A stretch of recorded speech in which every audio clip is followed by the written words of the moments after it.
Good morning, everyone. Outdoor Artist here. You can see the water feature is, or I should say has progressed, although it looks a little crazy right now, and I'm going to explain the reason for that here in a minute.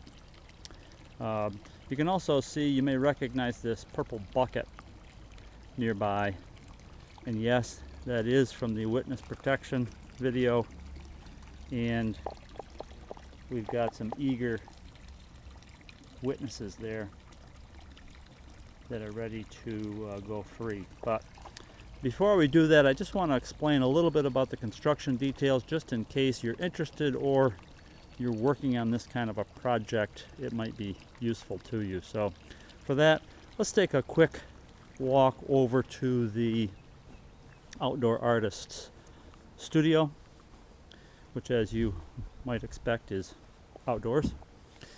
And we've got a rough sketch of what's going on here, and I'll hold this and hopefully you can get a sense of the drawing. So what you'll see here is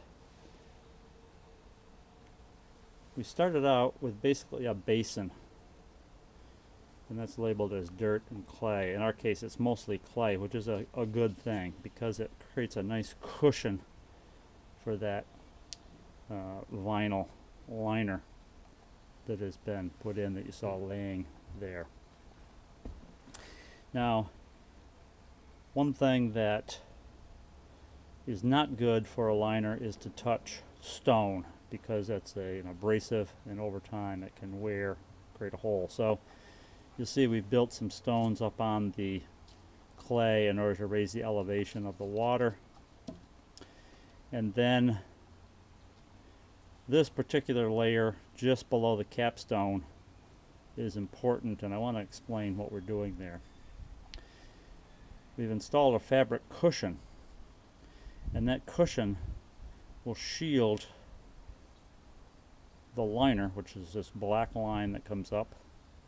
That'll shield that from both the stone below and to the side, but then it's also installed just below this stone. So anywhere there's a rubber liner, it never touches stone. It's always on either against a liner, against a fabric cushion, or against clay. Now, this would be the water line, and the crazy eyeball here is showing the viewer's look at what we've got. And in previous editions of our water feature, we had a situation where as the water got low, you could see this black liner show up, and we didn't like that because it's a little unsightly. It doesn't look very natural. So in this edition, the rubber liner goes up, back, and is tucked in behind this stone, so that the water actually comes up above this stone. You can almost imagine it, that stone being mostly submerged and then hitting that rubber liner back here. So we've raised the water level up to the point that if the viewer looks here, all they'll see is water, and you can get several inches of up and down movement before you start to see that liner, and that gives you an opportunity to enjoy the water feature for several weeks before you have to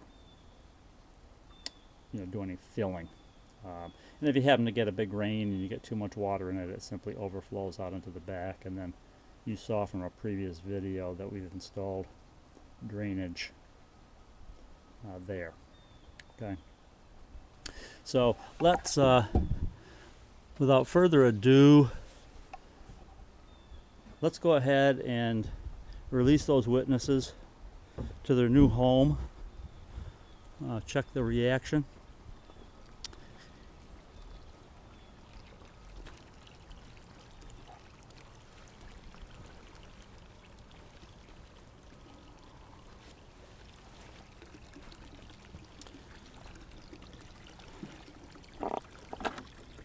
Here they go, rather unceremoniously perhaps. I should mention that we started out with 9 skinny witnesses, and now we've got about 4 really fat witnesses. You can draw your own conclusions and just see what their reaction is here to their new digs.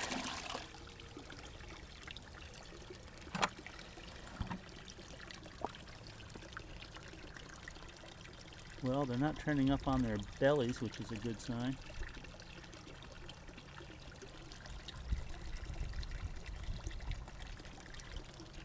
A couple of them have taken off. The largest one is here,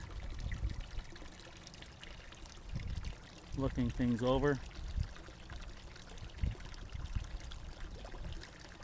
So they'll get accustomed to their new surroundings.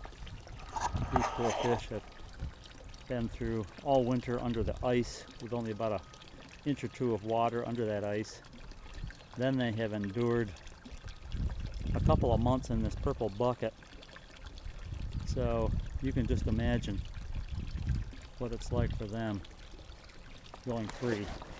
And then we'll continue the construction of this water feature and give you the update once that's complete. And let's end today's film video with a brief haiku. The haiku is called "Release from Witness Protection." Anxious darting fish, raccoons lurk in the forest. Film at 11. This is your outdoor artist signing off.